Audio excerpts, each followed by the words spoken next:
Welcome to Trail Manners, the podcast so dedicated to mountain trails and running that they broadcast out of a 78 Volkswagen bus in the mountains. Who does that? Eric and Joel are your hosts and will bring you the trail life as you may have not heard it before. You hear about everything from gear reviews, nutrition to keep you upright and moving forward, and they'll even bring guests into the bus for conversations that you won't hear anywhere else. It's time for some running adventures on a higher elevation. The old 78 Volkswagen bus is fired up and headed to the mountains. Here are your hosts for Trail Manners, proudly representing the 801 with their passion and love for the trails. Eric Manning and Joel Hatch. Welcome to the Trail Manners Podcast, episode number 39. Today, we're going to be talking with Dominick Layfield here at our home away from home at Park City Run Company. So if this is your first time listening, then thanks for coming. The Trail Manners Podcast is produced every week for your enjoyment, and show notes are found at trailmanners.com. Come back often, and please feel free to add the podcast to your favorite RSS feed or iTunes. You can also follow us on Twitter, Instagram, and Facebook at Trail Manners. All links are in the show notes. Now let's get after it. All right, welcome back to another edition of the Trail Manners Podcast. So what edition are we on now? What show 39? Yeah, this will be show 39. All right, so again, we 39. are at Park City Run Co. We're doing a nice little series where we're trying to highlight all the fast dudes in the Wasatch Front. And today we have Dominick Layfield with us. Dom, thank you for coming in and talking with us. So the previous show we had Brian on, and he is a fast dude. That was fun talking to him. Yeah. Right? And we're at Park City Run Company. And one of the things I like about Park City Run Company is all the little like medals and buckles all over the place. Yep. And you got to spend some time in the shop exploring all the little nooks and crannies, right? You find stuff everywhere. You do. You go into the bathroom and you're like, Medals everywhere, right? And you're like, this is so cool. And then right next to the cash register, there's a wall full of belt buckles from 100-mile distances. And there's some really sweet buckles up there. And we've only been open for like a year, so I'm imagining, 10 years from now, this place looks like a zoo of right? buckles and medals. And you are one of the co-owners, right, of the shop? I'm an investor. An investor, Okay. sorry. Yeah. An investor. So how'd that come about? Well, Kenneth was a friend. I ran with him from time to time, and he discussed opening a running store. And, I think everybody in the community knew we really needed a running store in Park City. Right. And, I wanted to be part of it. Right. I wanted to help out, see what I could do.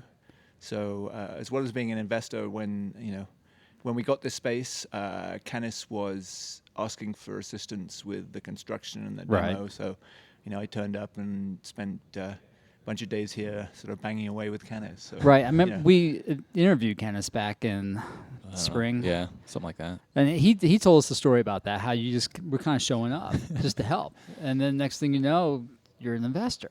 Well, yeah, Right? then you're committed, right? Yeah, you Got are. skin in the game. Yeah, Right? exactly. That's awesome. No, you guys are doing a great job up here. We this is love awesome. coming up here. It's such a friendly, comfortable store. It's definitely a runner's store. Yeah, right? super inviting. Yeah, it is. I mean, you got the coffee shop, you got the wine going on Thursday nights, I believe, which is, I'm going to talk about that to the end of the time because Yeah. I love wine. If you guys did beer night, we would be up here for that too. We can't thank you guys enough for letting us come up here and do shows. It's fun. We love it. We wish we lived up here because we'd be here all the time. Yeah. It would be awesome. So we want to talk to you a little bit about running because you're kind of a fast guy. Yeah, I'd say so. I would characterize myself as more of a plodder, but No, according to your results, you're pretty fast. Yeah. And I mean, you're our age, which we don't consider that terribly old just yet. But you're mid-40 runner, and you're placing really good in these races. And right? you're racing quite a bit too. You are really. racing. Yeah. yeah, I think part of that is my running philosophy. A lot of ultra runners go out for long runs, and I just can't motivate just to, roll out of the house and go for a 4-hour run. Particularly I like to run with my dogs too, and they can't go that long, or they overheat, or I can't carry enough fuel for them. And so, I just like to do my long runs in races. Right. And I think that's a big reason why I race so often. I mean, I have had to print out 4 pages on Ultra Sign Up of all your results, and they're all like top 10, top 20 against stacked fields. And they're scattered. I mean, you got some shorter, like Yeah. a 33K, 100-mile. And the one that stands out to me is one of my favorites is the Wasatch Bear back-to-back last year. Yeah. Two weeks apart. You did the Wasatch 100. Yeah, came in fifth. Fifth in 22 hours, 30 minutes. And then 2 weeks later, second at the Bear 100 in 20 hours, 35 minutes. And So that the was a Wasatch hot was bear. Wasatch was like the gear up for 2 weeks Yeah, later. right? So that's to me, that's just Oh, super and- impressive. Well, that's kind of an interesting story. It wasn't something I was planning at all. I tell people not to focus on one race. I feel like then, if you overtrain going into that race and you have a bad race, you feel just emotionally destroyed afterwards. Right. Or if you injure yourself going into that race, then all of your plans just evaporate. And so last year I did exactly what I tell people not to do. I focused on Wasatch. Right. I said to myself, I'm going to win Wasatch. Right. I looked at the entrance and I thought, I don't see anyone particularly fast, and I've got, time to train now. I'm feeling strong. I'm going to focus on Wasatch. Right. And I was in really good shape going into Wasatch. And then, and actually coming out of Lambs, I was in first place. Right.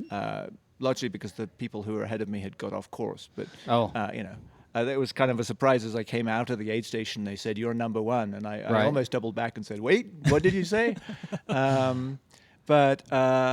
But then things kind of just really went south for me. I started feeling lightheaded and dizzy, and I started to feel nauseous and started throwing up. Uh-oh. And in a lot of races, a lot of ultras, everybody has a battle with their stomach. Right. A lot of people have experienced throwing up in races before, but I'd never experienced anything like this. I was throwing up, like once a minute for the next 10 hours. It was just nonstop. And so what do you attribute that to? Was that just the heat? Was it exertion? Just I a think bad spot? a number of things. I think maybe I was slightly hyponatremic. I think maybe I'd had too much water. Right. One day in training, I had run the stretch from Big Mountain to Lambs, and it had been a brutally hot day. And I just remember feeling in a daze after that run. And then being kind of intimidated in the race. Right. And I just drank a lot of water in that section. I don't normally drink any water. I normally fill my bladder up with, some sort of carbohydrate drink. Right. I kind of had an accident coming out of Big Mountain where my hose was clogged, and I kind of yanked on it and yanked the hose out of the bladder. So then it just emptied down my back. Right. So then I didn't get any liquid till the next aid station, and then I picked up tons of water, and I was just chugging a lot of water. Right. Another thing I did differently that I never do is I took some salt tablets. Oh, yeah. I never touched them. Now, see, Candace told me that we need to talk about that. Yeah. Well, let's get to that in a moment. Yeah. But so that's maybe what was going on when I got to Lambs. I don't know. Maybe I got a little overheated in the sun. Right. I don't know what was going on, but then my race just, unraveled very rapidly. Right. I was just hiking all the way trying to hold on to Brighton. Right. And people were flying by me. Right. And I knew. When you say people, just a couple, right? Because or you reeled them in at the end. You came in fifth. Yeah. Well, I guess it wasn't that many people, right? But my goal was to win, right? So any person coming past you and knowing you're not going to catch them is disheartening, right? And I also thought, well, if I'm not going to win, I want to set a time I'm proud of, right? And I knew that wasn't going to happen either. I knew I was still going to finish in 24 hours, right? So did you pass anybody back at that point? No. Not that I recall. But already by the time I got to Brighton, I'd said to my pacer, do you have your cell phone with you? Can you call up somebody involved with the bear, and maybe I'll enter the bear and I'll DNF on Wasatch. And he was like, no, man, no, come on, you got to keep going. You got to finish this thing. And so I did, and it was pretty horrible. But then afterwards, I was, very depressed, emotionally in the dumps. You know, Right. I think you get a lot of post-race blues anyway. But Well, Yeah. because for me, you this put was everything crushing. into it, right? Right. That was your key race for the year. So then I thought, well, maybe I can still enter the bear. Right. And so, I did a few gentle runs after Wasatch, and I thought, well, my body feels okay, so Right. maybe I'll. And I emailed the race director of the bear, Right. and he let me in, Right. like 5 days before the race. And I wasn't expecting much. I just wanted to run 100 miles without vomiting, without Right. things completely falling apart, and it went unexpectedly well. And that was a hot race. It That was was another hot yeah, day. That it was the was. hottest bear that we've Yeah. had, right? It was. Yeah, now at round about mile 40, you kind of come over a hot Oh, yeah. crest, and Yeah. then you follow a You hit that stream, and there's a kind of a marshy section, Right. and everybody was just kind of running off the course and just dousing themselves in Yep. the water Jumping in and the just creek. sitting there. And, Yeah. and I thought, I'll save some time by not doing that. And I Right. went about another couple of minutes and thought, no, I'm definitely going Yeah, in the you're water. getting in the water at Went that in the point. water, got off the water, Yep. ran back down the trail, and then decided to go back in the water. Yep. Yeah. Well, that's Yeah. one of the few times I've heard someone in a 100-mile race want to sign up for another 100-mile race like 2 weeks 2 weeks later. after. Yeah, usually people it's are like, I I'm will done. never run one of these Yeah, again. exactly. Yeah, because you did great at the Bear. I mean, 20:35, and then, as we didn't mention before, so you did Wasatch. 2 weeks later, you do the Bear. Yep. And then 2 weeks later, you did Rio del Lago. Or like a month No, later. it It was was a a month. That It was about a month. Yeah, that was a yeah. month. That's right. That's And a you month you later. came in first at at Rio that del Lago. 100 mile. Yeah. In Yeah. 17 hours. That's fast. Yeah, but that's a much easier course. a Right. much But still, it faster doesn't course, matter. I guess, mean, yeah. you've done 300s in- 300s in the course of 2 months. Yeah, That's a lot. that is. So what is so you talk about your races being your long runs. Yeah. Right. What's kind of your like how do you train? I mean, do you kind So of just go my time? philosophy about ultras, particularly 100Ks, 100 milers, is that you've just got to get your body as close to how it's going to feel in a race as possible. So there's no point in doing high intensity training.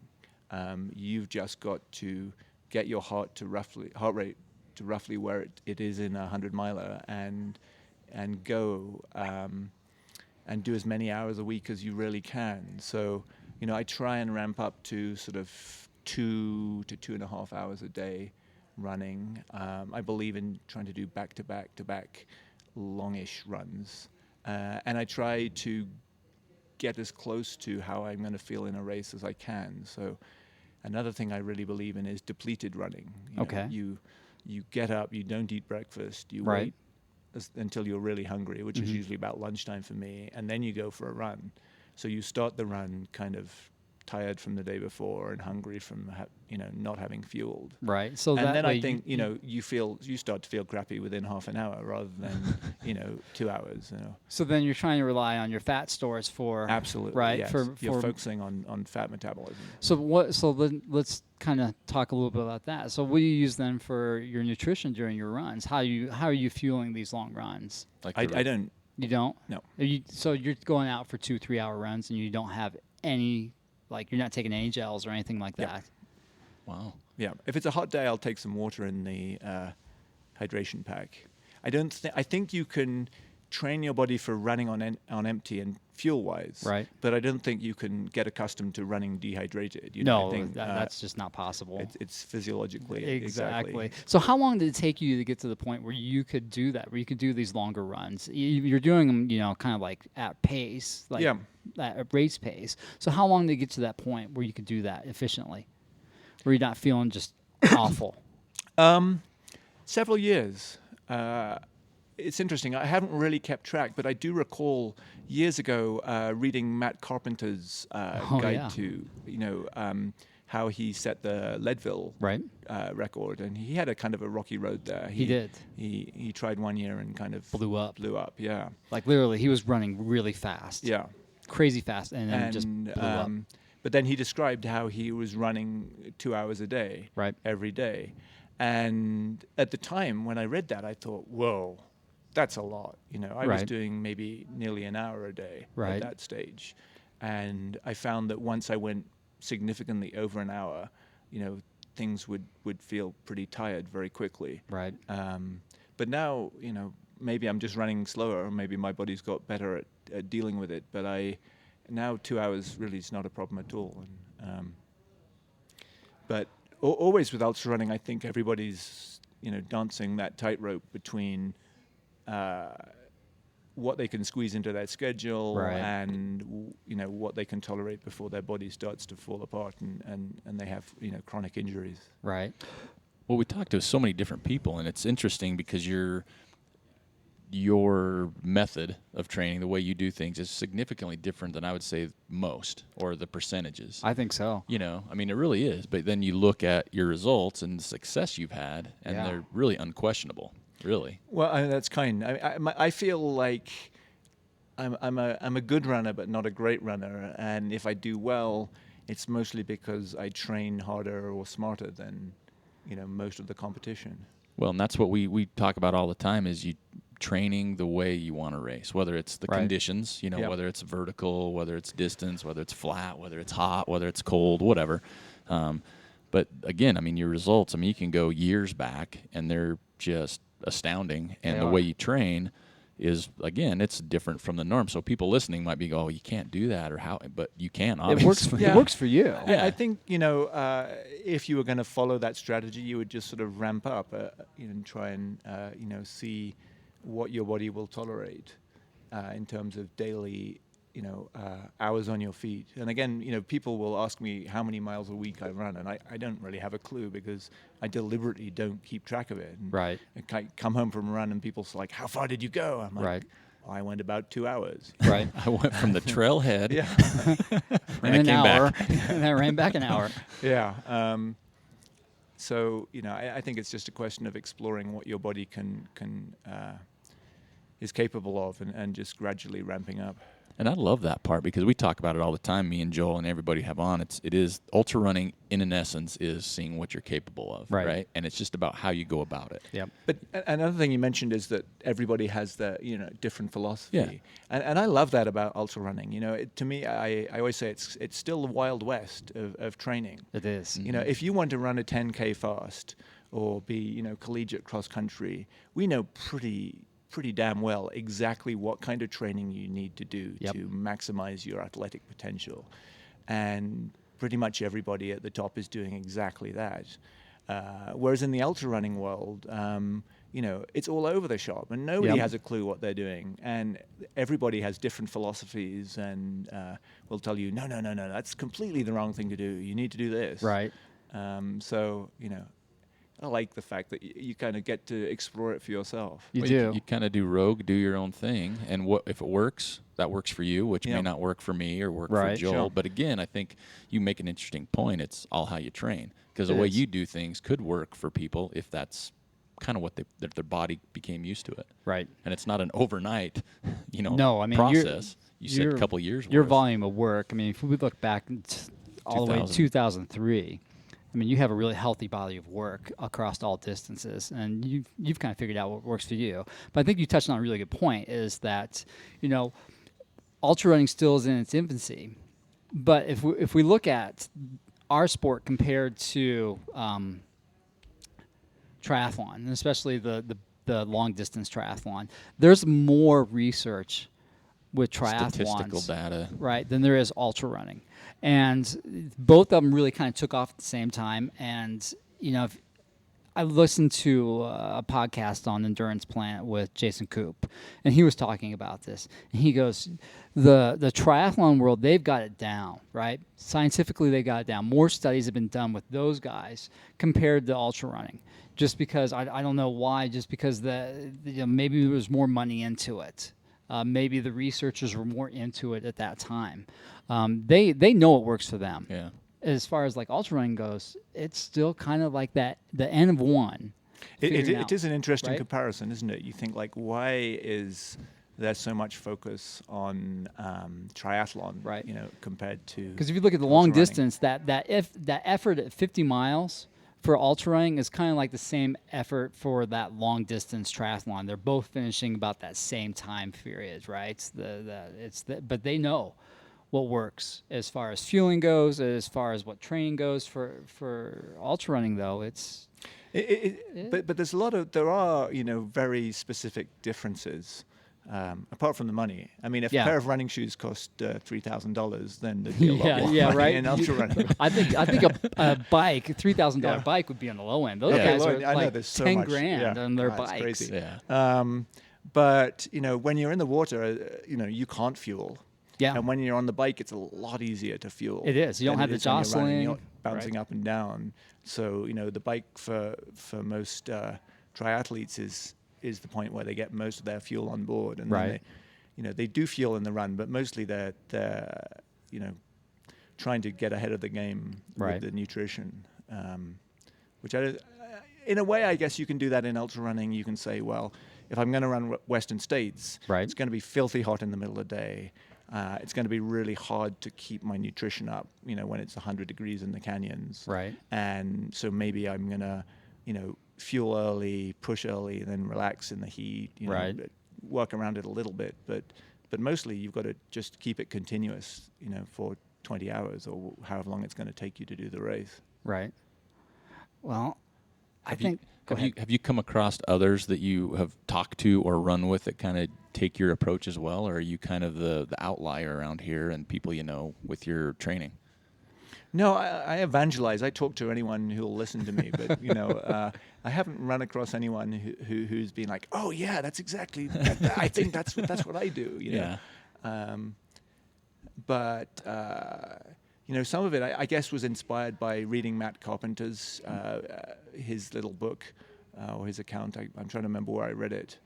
He had a skyrunning booklet he was distributing for a while. When he had this blog, he had a really good blog, and Yeah. he was, really consistent with putting information out on it. Yeah, I mean, one of the things I think was fantastic about Matt is he had a really focused, rational approach Right.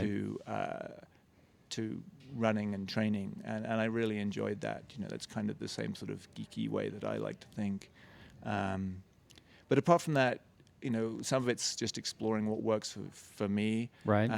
Other things is reading scientific papers. Like a lot of the stuff I've got into with depleted runs was inspired by reading a couple of papers showing how athletes who were training in a depleted state upregulated their metabolic pathways that metabolize fat, Right. For fat burning. And so I guess if you look at, I would just sort of rewrite Matt's philosophy slightly with a couple of modern developments like that, but I think he pretty much nailed it. Right, and you gravitate towards more of that scientific base just because of your background. Is that Right, just your yeah. nature? So let's touch a little bit that. So you went to MIT. That's right. They don't just let anybody in there. Yeah, right. Yeah. So you have a PhD in, In biomedical engineering. All right. and So that's so is that what you do now currently for work? Yeah. And what is that? I build physiological models for a pharmaceutical company. So I do computer modeling of what happens to drugs when they get into your body. Oh, okay. Yeah. So, You so just say that's why that. I'm very, You're very interested in analytical. physiology. in the science in stuff. the science, Yeah. Because I mean, you're talking about some stuff that, and I'm not saying this because I know me. Is some of the stuff would be shump. I mean, I would have to read one of these papers, and then I'd have to research some of the stuff in the paper. So it would take me a long time really to figure some of this out. Really. Right. I mean, I definitely rely on help for that. So how do you think that then so let's talk about the U.S. and how our view is with that. Do you think we're ahead of the curve, behind the curve is the way that's thinking? Because if you look at Tim Noakes, right? So you know who Tim Noakes is. Of course. Right? So he was on that old philosophy of high carbohydrate. Yes. And recently he's switched. Yeah. And they really put him through the ringer. Like they are trying to kick him out of the country, basically. They really are. Yeah, I don't know. Tim Noakes is a controversial figure. Yeah. I mean, he is a sort of godfather of exercise physiology. He is. He's published The lore I of think, running. more papers than anyone else. And he's done some really amazing work. But also, whenever I read his books, like The Law of Running or Right. Waterlogged, I get frustrated as a scientist about how imprecise and sloppy he is. Oh. And how, he will talk about a theory being right or wrong, Right. rather than having different degrees of validity. Right, like you that know. gray area. Yeah, or saying, well, it works, for over these ranges of distances or Right. this level of exercise intensity. Right. And just because it doesn't work for when you're redlining it, doesn't mean it's wrong. It just means it's sort of incomplete or it doesn't describe that area well. Right. I mean, I could spend a long time on Tim Noakes. But he's such an important figure, and he's so charismatic and likable. Right. I just wish there were more Tim Noakes out there. Right. But I haven't followed the details of what's happening to him. But he certainly has found himself in deep water. Right. Because he's just really, I think, overstated the case in terms of how bad a high-carb diet is. Right. And I think it's one of these areas where he has genuinely misjudged the scientific evidence. There's a really good website called The Science of Sport. Yep. And they had a commentary on Tim Noakes where they were trying to be as diplomatic as possible Right. because I think they're based in South Africa as They well. So are, yep. they're all caught up in the same sort of political turmoil. Mm-hmm. But they sort of said something along the lines of, he ought to recognize that it's unlikely to be so clear-cut. Right. He should know from experience with science Yeah. that it's woolly, and the answer is usually complicated, not Right. simple. No, it's never. The answer that to cut and every dry. question is, well, it's not that simple. Yeah. And it is not that simple in terms of, getting carbohydrate out of your diet. Right. So, I'm just surprised that Noakes seems to think it is so clear-cut, Right. that the evidence is so overwhelming.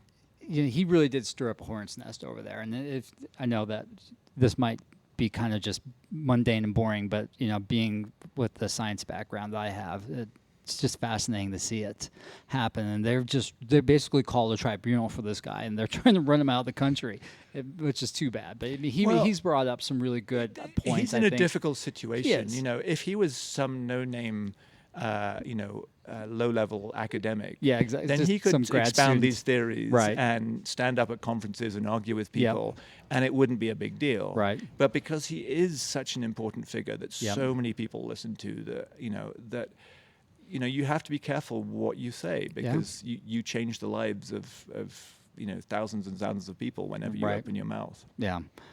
So, you've based your training kind of off of, two things. What works for you, and you're also really data-driven.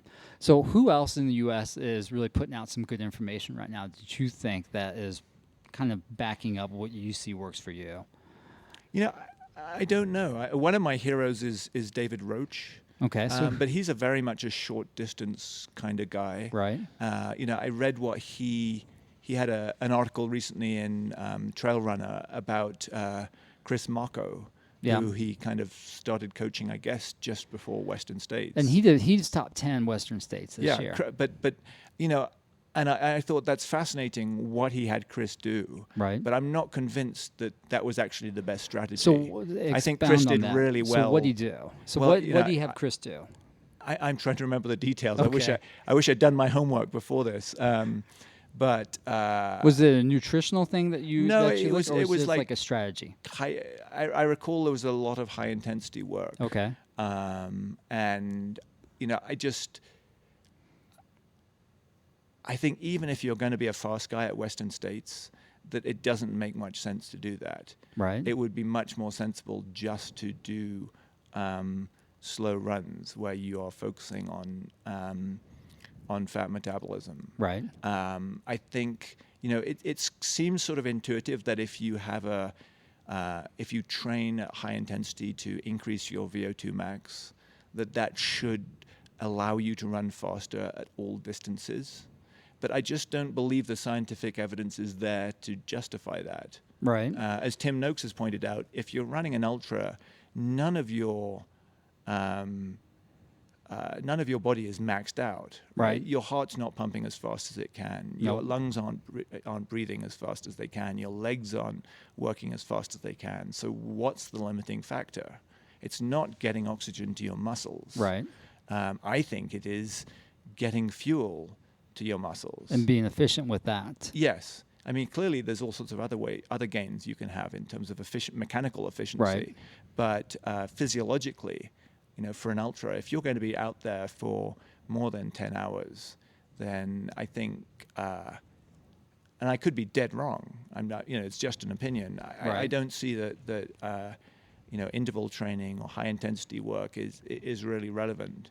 I think Chris Mocco did astonishingly well at Western States because he's an amazing athlete and he trained very hard in a whole variety of different ways. So I'm not quite sure whether the advice that David Roach gave him helped very much. It may have been something, I think David also believes that on your gentle days in training, really gently, and thinks most people don't train hard enough on their hard days and train too hard on their easy days. So maybe by saying to Chris, okay, you need to taper more than you're actually tapering. You need to take it easy on your easier runs. Maybe that helped, and that's not something that Chris would have done on his own. But David Roach reminds me of sorry, I'm blanking. Who were we talking about before? Tim Noakes? No, Leadville. Matt Carpenter. Matt Carpenter, sorry, had a brain fart there. He reminds me of Matt Carpenter, and then Matt Carpenter was very focused on getting his training absolutely optimal. And very analytical. Yeah, very analytical. I mean, he was like, his watch would beep, and he would drink out of his straw, every 15 minutes. And Roach has that same combination of enormous athletic ability, of being prepared to push himself really hard in races, in thinking an awful lot about the training he does, and So that's interesting because I mean, you think that interval-based approach doesn't help as much, but when we talk about say top 10 at Western States, I think it does. To be honest, for those top 10 guys, maybe for the general population, it would help their overall fitness, right? Sure. So that way they're not breaking down as quickly. So maybe they're actually moving through the course a little bit faster. But I think a good point that you came up with, or that you brought up, is once you go over that 10-hour mark, it's about fueling. It's about being efficient mechanically. And then that brings up a different point, is at what point does cross-training help, which Jason Koop thinks it doesn't help at all. Yeah. He's really anti that right now. So I think it's that you bring up a really good point. It's true, and I can't say that that this is the gospel, that I believe this. I'm not there's saying doubt that. in my mind too. And certainly, I think, as you say, top 10 at Western States are definitely doing a lot of that training. Yeah, that's a different but breed. Maybe they're winning Western States despite the fact they're doing that kind of training. True, they're just genetically, they're predisposed to being really good at that. Right. Well, I just feel like they're all, they probably all have coaches. They do. Their coaches are all probably, reading the same publications and going to the same conferences and agreeing with each other when they get to these conferences. I don't know. And certainly, if I ever come top 10 at Western States, I'll be a happy man. Well, we'll have to have you on and talk to you and see, okay, so what worked for you, right? I think that would be, but your volume of work speaks a lot. I mean, you're placing well. At big well, races. Yeah, big races. only at kind of little no-name races. No, come on now. Speed. I mean, you got speed goats and top 28 speed goat, Bear, age 44. Wasatch, That's impressive. Squaw Peak. I mean, these are good the races. Georgia Death Race, number 3. Bighorn, American River. That was actually an attempt to get into Western States. Right. I had an entry to Sean O'Brien in the spring, Right. Which was a golden ticket race where there was remarkably few fast people entered. And I was all psyched about that, and then I got flu that week. Oh. But I had the race entry, I had the hotel, I had Right. the car, I had the plane ticket booked, and thought, I'm still going to turn up and race. And I felt horrible in the race, and then DNF'd. But then I thought, the only chance of getting into Western is to enter another golden ticket race. So Right. I entered the Georgia Death Race specifically, and just missed. You know, you had Just to be, missed. Yeah, You had to so be top 2 to get that Yeah. golden ticket. So you don't get and that was the race where Andrew Miller, Right. he qualified for Western States by winning Georgia Death Race. right. He's 20. He's fast. Yeah. Oh, he's a monster. Right? Yeah. We can attribute it to his age. We are. Yeah, we are. No, yeah. As 3 mid-40 guys, we Yeah. can blame that on his age. You know, look. But it is interesting, isn't it? You know, I think one of the wonderful things about ultra running is that you can be old and still pretty fast. Right. Like I would be absolutely nowhere in a local 10K race. Yeah. You know, every high school kid Would blow your doors destroy off, me. right? Yeah, but when you get up to 100 miles, you know, that's you can be in different, your right? 40s and still go pretty well. So, do you think that some of your success is due not only to genetics, longevity, because you've been doing this for a long time, but maybe to your analytical thinking? Because if you look at ultra running, there's a lot of individuals with higher education, meaning like college and post-grad work. So what do you think that plays into it? It's true, isn't it? It's sort of a geeky sport. It is a geeky sport, right? Spreadsheets and logs and Yeah. everything else. Yeah. Well, I like to think I prepare better for races than. Is that than your most thing? Like you're runners. going into it and you're looking at like, okay, I'm gonna have a split sheet. Yeah, and you know, I'll be running alongside people in races, and you talk to them and say, "What's your goal?" And they're like, "To finish." And it just seems so extraordinary to me because I think, and they'll be like, well, "What's your goal?" And I'm like, "I want to finish in 14 hours and 53 minutes." Yep. You know, I know I have a spreadsheet with my splits at every Right. point on the course. Well, I think some of those times, those people that say just yeah. to finish, they're just kind of dumbing it down. Yeah, right? no, no, They no. don't. Want, they don't Well, want you to show try, their you hands. try like really. It's You a know, poker are you hand, right? sure? Yeah, exactly. Yeah. But then there are other times like I feel like clockwork. Right. 99% of runners go out too fast in ultras. Yeah. Now, at Wasatch, I remember last year at the top of Chin Scraper, you're going along the ridge towards Francis Peak. And, I was talking to some guy and he was like, what's your goal? And he was like, I'd like to finish in under 30 hours. He said, how about you? And I was like, I'd like to win. Right. And I was saying that not just to be glib, Right. but to try and drop him a hint that, dude, He's you going are too going fast. way Way too fast. Yeah, way exactly. too fast And a lot right of now. people just get caught up. They do. You know, they get right. caught up in the moment, or Especially they on compare Wasatch. themselves Those first to the 3 person miles, next to them. the old course, Yeah. that first 3 or 4 miles where you're just on the shoreline. Well, and sometimes you get trapped where you, Yeah. it's like, well, if I get off the trail now, I'm not going to get on for 20 minutes, so You're I got in to the stay train, right where I'm right? at, too. For sure. Well, one thing that's interesting to me, and maybe you could touch on too, because obviously it doesn't say it, but with the amount of running you do, the racing you do, you've had to stay relatively injury-free. Yeah. And how do you... So how have you done that? Yeah, because that's a huge Well, thing in this I mean, sport. the obvious answer is I'm just lucky. Yeah. But I think I try. I think the high intensity training is probably a reason why a lot of people get injured. Right. Maybe because I just plod along all day. Is why I don't get injured so much.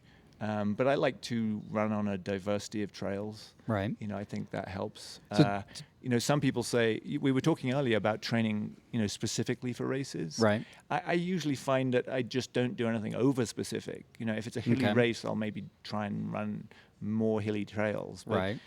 I won't.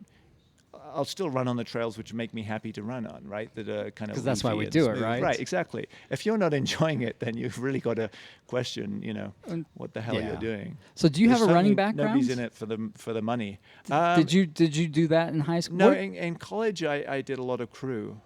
Okay. Okay. Nice. And then where did you go to college?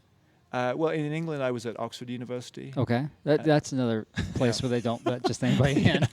And then I came across to the US for grad school, so Right. at MIT, and I did crew even at MIT. Okay. That's And kind of then- big on the East Coast, crewing. Yeah. And then I just found I got more and more into running. Occasionally I'd run when I couldn't get to the gym or the river. Right. And then the more I did it, the more I enjoyed it.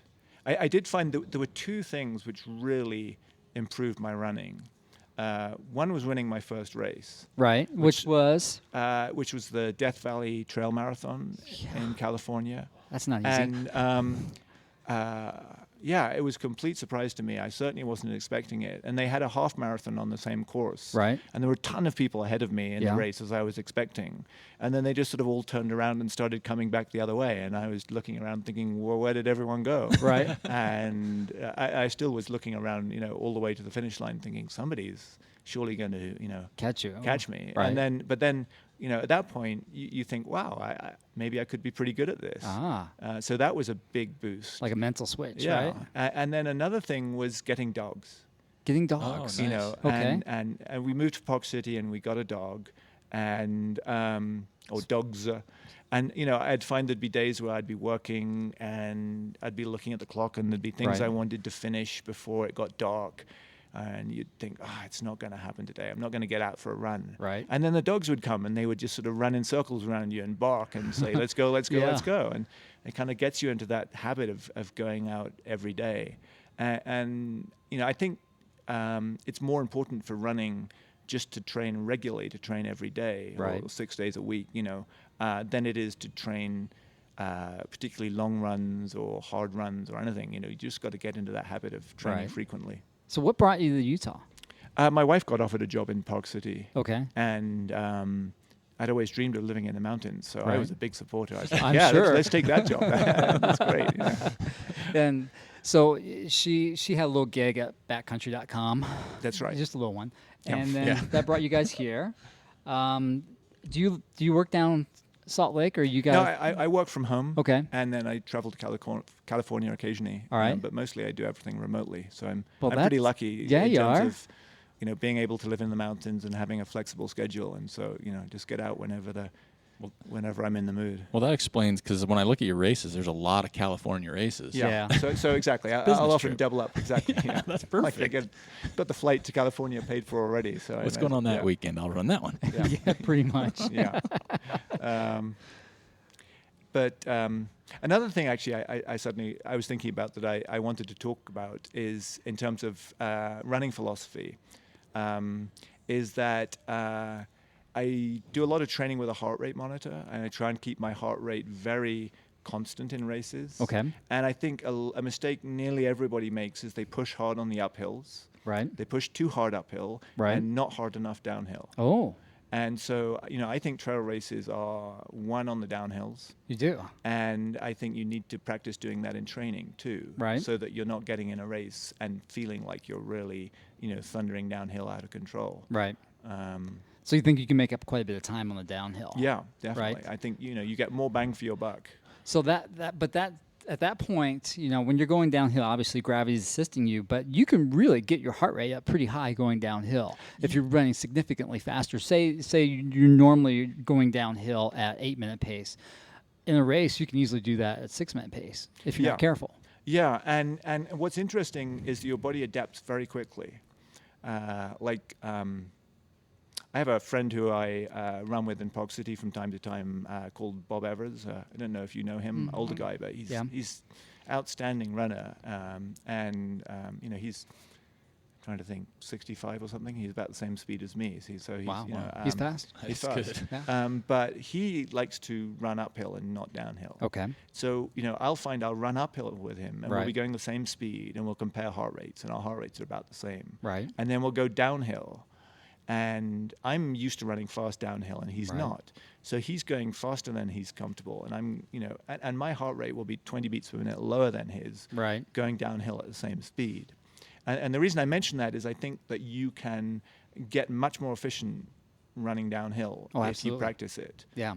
Most people feel like, say, they want to be running a race at 160, beats per minute heart rate, find that when they're going downhill at that speed, it feels just breakneck pace. Right. That they're really, beating up their legs or they're skittering out of control. Well, you have to be accelerating downhill to get to that heart rate.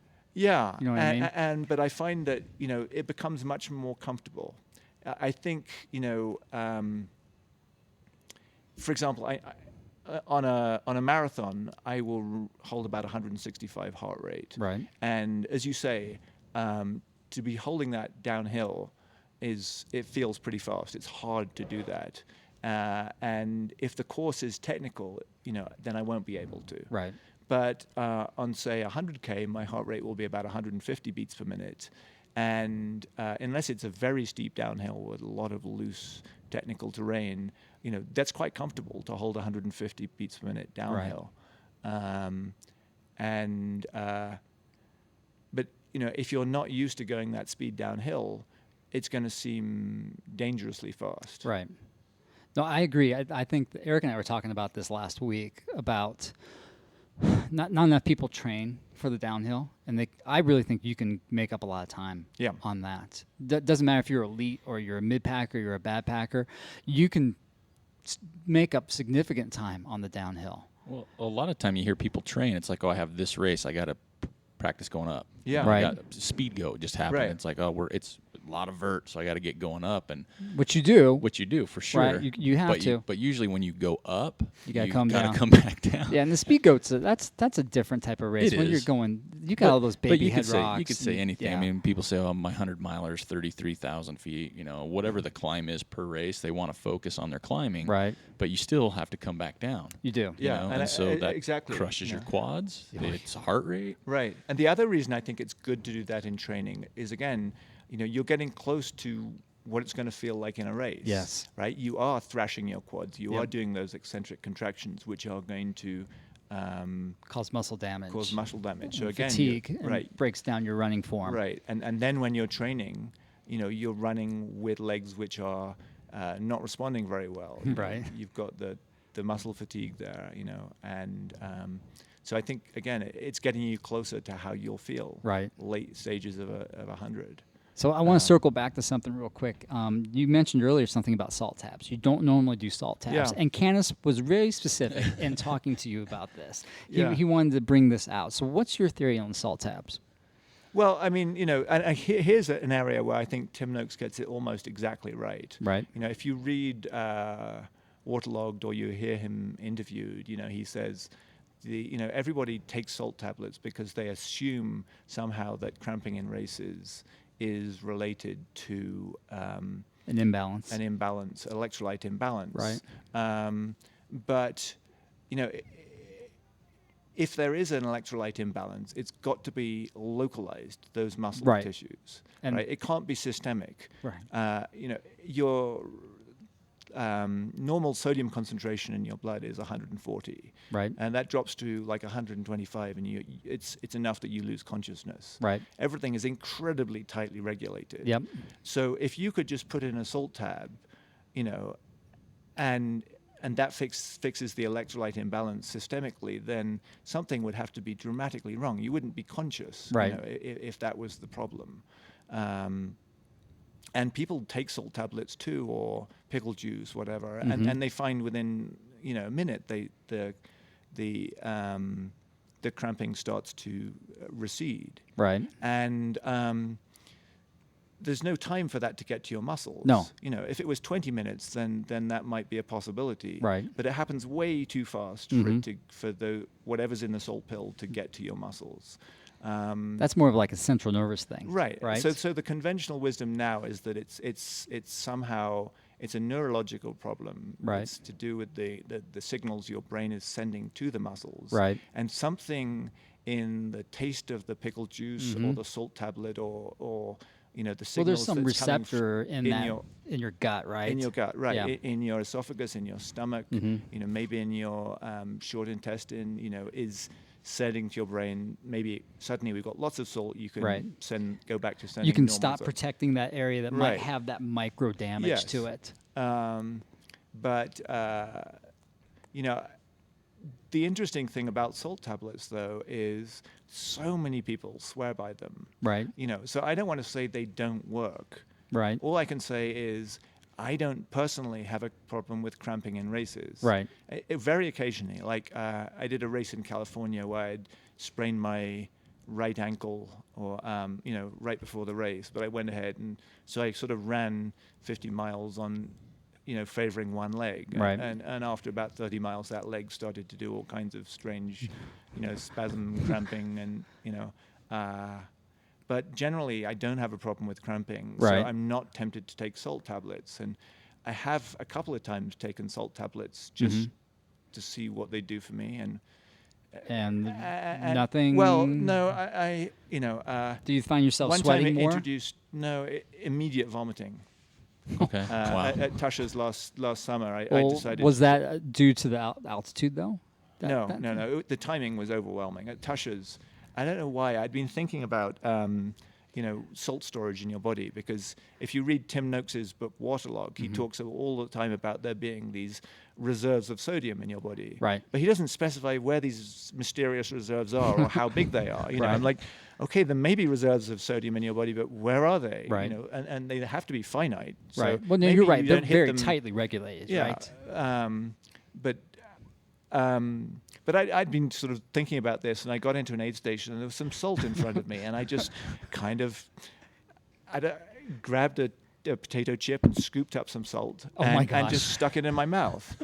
And, I washed it down with a glass of water, ran out of the aid station, and within a minute I was vomiting. Yep. And, and I had that experience. And then at Wasatch, I thought, well, I'll take a couple of salt tablets just sort of prophylactically. And I was vomiting at It's Wasatch like a what too. the hell moment, right? So yeah, and these are kind of brain dead mistakes. Sure. You say don't do anything new in races that you haven't Right. tried in training. We all have senior moments, Yeah. particularly when you're Yeah. exhausted and hypoxic and Sometimes you'll try anything at some point. yeah, exactly. True. So all I can say is personally, I don't take salt tablets, and I've never felt the need for them. So, do you take any sort of supplement as far as like Electrolytes. or you just straight up water? I will usually have a carbohydrate drink in my hydration pack. So, what's the one that works best for you? I'm still experimenting. Okay. I've never had any which were horrible. Right. I've liked Heat. I've liked Tailwind. I've liked Roctane drink. I think my favorite right now is the V Fuel ginger drink. Yeah. So I've been using that lately, and there's something about that that's throwing me off. I don't know Yeah. what it is, but the Scratch Labs has been really good Yeah. to me lately. But most of those drinks also have some electrolytes in them. They do. Yeah. Maybe not as many. Maybe you're not taking in as many as you're losing. Right. But it's not horribly far off. So Okay. I think it helps a little. So what do you do for calories then? I do gels. What kind of gel? I am not fussy. No. Um, So your stomach does pretty good. Yeah, I find it's mostly the flavor of the gels. It's that not like a upset me. texture thing. No, and so the problem is usually in races when you get to the aid stations, the gels they have are the gels that the nutrition sponsor had left over in the warehouse. Right. The And- flavors they couldn't the flavors ship. are atrocious. Yeah, and so there are some times where you roll up to an aid station and you think, really, not another freaking Huckleberry gel. Oh yeah, that's so popular with Hammer right now. Huckleberry gels. Oh, And I find that the non-fruity ones like the goo like caramel. salted caramel, that's Yeah. my Yeah. favorite. Yeah, those are pretty good. Um, What about solids? Do you eat some solids later in the race? no. No, just all gels. Occasionally, when the shit hits the fan, Right. then you sit down at an aid station and have some broth and noodles, maybe. Right. Or you kind of just gaze at all the stuff that's laid out in front of you and try and figure out what's Meeny, miny, yeah. moe. Right. Think what's going to be the miracle thing that you put in your mouth that's going to bring you back to life. But generally, if things are going well, I don't eat solid foods and try and just blow through aid stations as fast as I can. Right. I think that's a general rule for everybody. Try to get through the aid station as Yeah. quickly as you can. It's such a no-brainer, right? Right. Like, it's a race. Why would you sit down and shoot the shit with People the volunteers? Yeah, people that are- exactly. guy throwing up on your foot because that's happened to me. Got me out of the aid station quicker. But there's traps. Yeah. Yeah.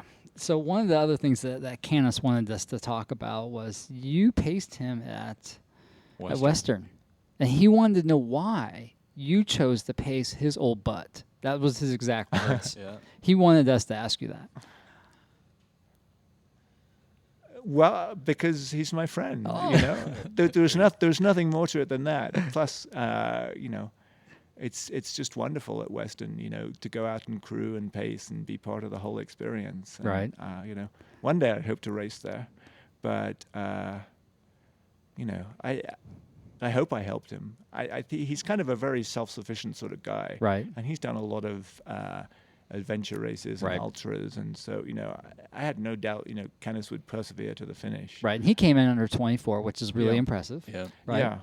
And we haven't actually ever had that debrief about the race. Right. I'm not quite clear. When I picked him up at Forest Hill, Mm-hmm. he was about 45 minutes outside the 24-hour schedule. Right. It was far from clear to me that we were going to be able to get him home, under 24. Right. So I was, really pushing him to optimize everything he could, Right. be as fast as possible in the aid stations and not change his socks and shoes too many times, and not tend to the blisters. you Right. know. Those can wait until later. Yeah, Right. They'll be Right. there later. Just forget about that. Yeah. Let's just keep moving because it's really tight right So now. were you being really analytical at that point? Just Well, I going was just through- looking at the watch watching all and the be time, like, okay, pulling we out the need paper, to- and I was hoping, I thought if we make up 5 minutes Right. on that schedule at every aid station, Yeah. we'll be pretty close. And that schedule is based on actual runners, not on holding a standard pace. Right. So most of the runners are kind of really tailing off at the end. And I knew that if Kenneth could just keep up the pace, he'd be fine. Right. And he was. He finished in about 20 minutes under. Mhm. So he had a comfortable margin. Right. But yeah, so he never really, I was like, Kenneth, you can do this, let's keep moving though, Right. because it's tight. And I don't ever really know whether he was, in his mind, he was like, yeah, I know, it's fine, I've got it, don't Right. worry, I'm just going to keep moving and it'll Yeah. be fine, or whether he had doubts himself. Right. I'm sure at that point it's just been a hot, hard day, and he's behind a little bit, and you just have those doubts. Sometimes they do. You know, Right. whether you want them or not, they just pop in Yeah. your head because that's easy. But I thought he'll be fine. He'll keep moving. Right. And as long as he keeps moving like he's moving now, that's okay. But if things get worse, then there's no buffer there to Right. So we all go through those low points in a race. So eventually, everybody hits that low point. How do you deal with the low point in a race? You just know you're going to pop out of it because of your experience. Yeah, I find it just depends on how I'm feeling. Just like if you're in a good mood or a bad mood some days, there are days where you start to suffer and your body suddenly remembers, all the other suffering. Right. And it sort of says to you, oh, really? Here are we we go going to do this again." again? Right. Because believe me, I know exactly what this is going to feel like for the next 10 hours. Right. And then there are days where you think, oh, yeah, it's not feeling so good now, but, I know I'll rebound in a few hours. Right. I had a really hard finish actually at Bear last year. I was in second place, but I didn't know I was in second place. I thought I was in third. It turned out some guy ahead of me had got off course. Oh, okay. And just right about half an hour before the finish, Jesse Haynes came thundering up behind me. And I didn't know it was Jesse. I just saw a headlight behind me. And I Right. thought, if I push hard, then this guy will see I'm not going to let him back and pass and he'll fall back. Right. I thought I'll just a quick push and that'll take care of it. So I had a quick push and he came back at me, and I pushed again and he came back at me, and then it just went on and on and on, and we were Right. just screaming downhill, to the finish, just giving everything we'd got, and he ended up crossing the line 7 seconds behind me. Oh, my goodness. And but it was such a painful finish that a month later, Rio del Lago, Right. I was feeling very tired at the end of the race. Mhm. I was in first place, but at that point I knew if anyone came at me, I just didn't have it in me, 'Cause you to gave fight it them all. off again. I was like, You gave it all I to knew Bear. my body would be like, not again. Yeah. No, We've done this before. Exactly. Right. And it was kind of an interesting feeling to think. I was looking over my shoulder and knowing that if somebody, caught up with me, that I would just let them go, that I didn't Right. have the fight in me. But I think over the course of more months, that's kind of faded. That the post-traumatic stress has improved slightly. But I do find it varies very much day to day. Some Right. days, you've got the fight in the fire in your drive. belly, and other days you don't, and you just hope it doesn't come to a really, hard finish like that. Right. Well, I know that we're kind of running short on time, and you've got to get yourself back to work. So quickly, you got one more race coming up this year, I right? got lots more races. You got lots Yeah. more? Well, we only go by ultra sign up. Okay. That's the only thing that counts in our book, to be Yeah. honest, because it says that you've only got the bear. On Yeah, the schedule. I'm doing Angeles Crest 100 in Oh. 3.5 weeks. Wow. And then, there's little races. Like, I think I'll probably do the discrete series. Right. Yeah. So that and for fun those that local don't race know, stuff. that's local races. That are Fun stuff. Yeah, fun stuff. And there's some races in Park City, like the Jupiter Peak Steeplechase. Oh, yeah, that's a good Mid-Mountain one. Oh Marathon. man, that thing is a thumper. Yeah. That gets out of the gate, goes uphill quick. But I'm also signed up for Wasatch. Are you? And the Bear. Okay, again. so are you So going for the double win? Well, no. No, we already said it. Yeah, I don't think that's No going to happen. takebacks. Why is it going to happen? And what I'm toying with, actually, and if I say this, to you guys, I'm probably going to have to go ahead with it. Okay, then say is it. I'm thinking, like last year I did Wasatch and the Bear 2 weeks apart. Right. This year I'm thinking maybe I can get myself into Run Rabbit Run in the no. middle and do 300s in 3 weeks. And all super easy courses, Oh yeah, right? no big deal. That's There are no easy 100-mile courses, that's what, right? it's still 100 miles. Yeah. Yeah. Some are just more Some are a little faster challenging than than others. Oh my goodness. Yeah. Well, So, so you would that- actually do that will depend- 4 in the course of 8 weeks, right? Basically. So Angeles Crest would be Yeah, it's about a month ahead right. of Wasatch. Yeah. So in the course of 8 weeks, you would do 4. So we'll Very see. stout A lot depends on 100-milers. how my body holds up. Right. I've got some niggling issues right now, and hopefully they get better. Huh. But if everything feels good, getting close to. And you want to do well at all these, obviously. It's just yeah, not go and finish. exactly. Not just to finish. Right. Like the ideal thing would be to say come top 10 Top at 10. all of them. Run Rabbit Run. I haven't really investigated how competitive that is. I know there's a lot of prize money there, Yeah. so So if it you're may gonna be do the- hard to come top 10. Because they at have Run 2 Rabbit. different divisions. They got Yeah. the hare and the tortoise division. Yeah. You'd definitely be in the hare division, competing for a little bit of cash, maybe. I don't know. A week after Wasatch. Yeah, it's unlikely to be very competitive, but it would be fun. I feel like that would be a way of kind of mixing things up and Right. doing something different. So, you've got a really impressive resume. Is there any race out there that you want to do in the future that you're just dying to do, go and experience? What There's is Western that? States. All right, so like Western, everyone else. yeah. Right. What about Hard We- Rock? You interested in doing Hard Rock? I signed up for the Hard Rock Lottery this year and didn't get in, and I'll Right. sign up next year. Okay. I don't really know if that's a race I'm going to love or not. Right. I think I preferred the Bear course over Wasatch slightly just because I felt it was a little bit yeah. more runnable. I agree with you. And I suspect Hard Rock may be just too rugged for my taste. Right. Too much Okay. hiking, too much enough. bushwhacking, or dealing with really technical conditions. Yeah. So, do you have any inkling at all going and doing like the Bob Graham round? I don't even know what that is. It's in your home country. Oh. It's this big adventure run basically, and it's really a big deal where you're kind of, I think, in the northern part, and it's in the Lake District, and you're just going around all these. Okay. These No, I recall now Right. what you're talking about. Yeah. I've just started looking at races in the UK. Right. And thinking, well, that would be a good excuse to go home and try and There you find go. a race there. So in January, I'm going to do the Spine Challenger race. So do you know what the Spine is? No, so So the explain Spine that to is us. a race in the north of England on Okay. the Pennine Trail, Right. which is kind of, it's not as long as the Appalachian Trail, but it's sort of equivalent in the UK. It's Okay. a big, stringing a lot of ridges together. Right. And this race is 268 miles, and it's in the middle of winter. Now, is it continuous? Yes. So that's not what I'm doing. That's the Spine. Okay. But Canis is signed up for the Spine. Yeah, I was gonna say, he said and he was so, signed up for that.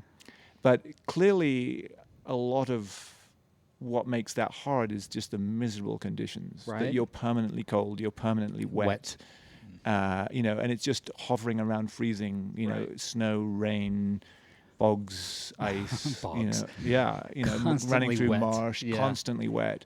So I'm Sounds really tempted like by a that good race. time. But if I go there, I feel like I don't want to get 24 hours into that race and think I am wearing the wrong shoes or Right. I'm not prepared for these conditions. Yeah. So there's a shorter version, which is 108 just 100. miles, Yeah. 6 miles, which I thought I would go and do Right. next year as like a debugging run to try and, See if you're ready experience for what the it's whole like, see if I'm shebang. ready for the whole thing. Yeah. Right. So, but yeah, the spine is definitely something I think I would be, I'd like to do at some point in the future. Okay, that sounds good. And I was actually trying to persuade, I was talking to Jared Campbell about this. Oh, that sounds like right up his alley. Yeah, right? I thought, right, Yeah.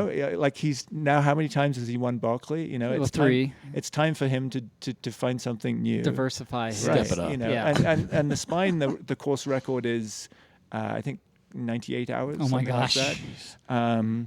So it's longer than Barkley. Right. And there's no navigational problem. You can take as many maps and GPSs Right. and whatever you want. The problem is just getting from A to B Through those horrid conditions. Through those horrid conditions. Oh my goodness. That sounds like a walk in the park. Yeah.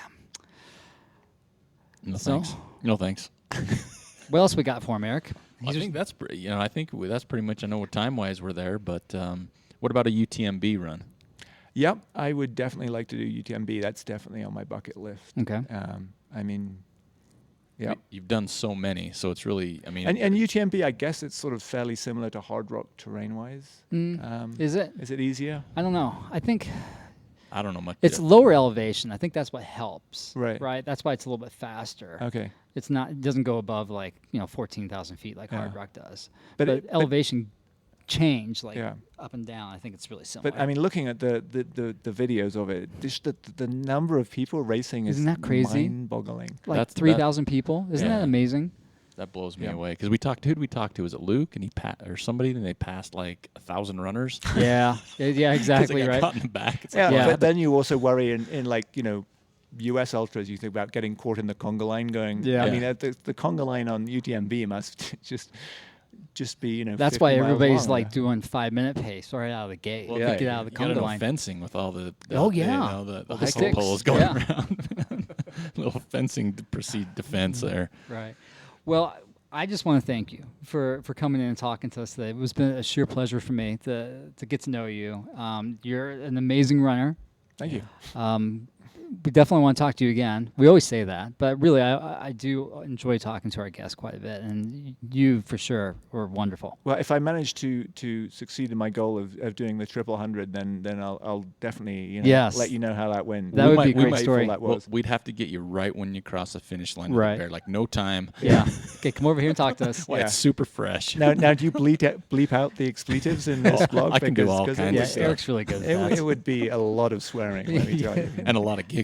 If you're gonna go swearing, I'm gonna start. Can't help it. But yeah, thanks for coming on and being an investor in this location. I know Joel said it, I've said it. But this is just an awesome place to Yeah, be. we love it. It really is. And we're gonna be walking out of here with some stuff too. Yes. We're gonna have to Yep. get a Park City shirt to wear around. absolutely. Those are sweet. So All right. Well, thank you guys. thanks It's for been a coming pleasure. on. All right. Thank you for listening to the Trail Manners podcast. We'd like to thank Dominick Layfield as well as the Park City Run Company for letting us take over the shop for a little bit here today. We'd also like to encourage everybody to follow us on Instagram, Twitter, and Facebook at Trail Manners, or swing by our website there on our store page. You can check out some cool gear, help support the love here at the Trail Manners podcast. Also, on our contact page, you can let us know what you want to see, who you want to hear, or even if you would like to be on our show. Until next time, this is Eric Manning with Joel Hatch reminding you, you don't get what you wish for, you get what you work for. Now go get it.